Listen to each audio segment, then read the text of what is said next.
It's a cafe with a difference, and on the menu here, it's much more than food. Thank you. Thank you. Thank you. Yes. From toy cars to a garden shredder, from a kitchen kettle to lamp, these broken down belongings are getting a new lease of life at Napier's Repair Cafe. I brought my son's car. He got this not very long ago and the wheel had come off already. So decided to bring it into the old Repair Cafe since it's a bit of a beloved favourite at the moment. This one here I was asked to dump it for a friend, and then I found out about this place and they fixed it. So it doesn't have to go to the dump, it can be saved. The cafe is run by volunteers from Sustainable Napier and opens its door on the last Saturday of every month. I have about 30 volunteers on my list, and that includes volunteers who provide baking every month, registered electricians, sewers.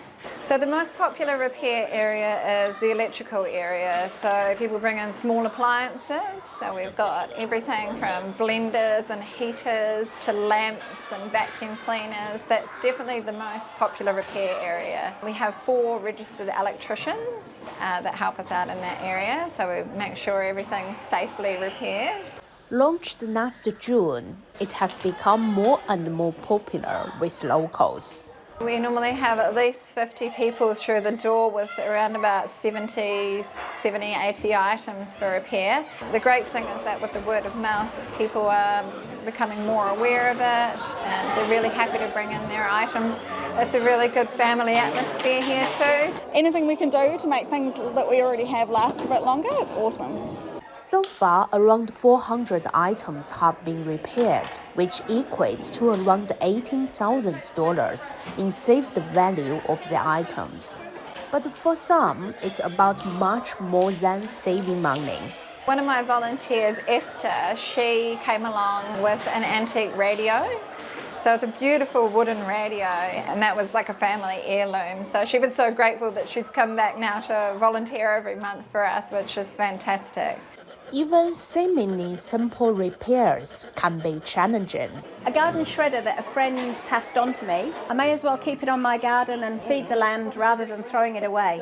So I really wanted to get this working. We thought it might be an electrical issue, but it turns out it was a tiny piece of broken plastic. So James managed to he cut a special little piece of plastic and managed to fix it in exactly the right place. And that is all it needed to make the switch work properly. James Taylor is an electrical repair volunteer. He is also preparing to open a new repair cafe in nearby Hastings. I appreciate that the travel can be quite a barrier, especially when you've got a toaster where you could go, okay, it's not quite working. Do I want to travel all the way to Napier to get this fixed when I could go buy one just as cheap, which is half the problem in the first place with items.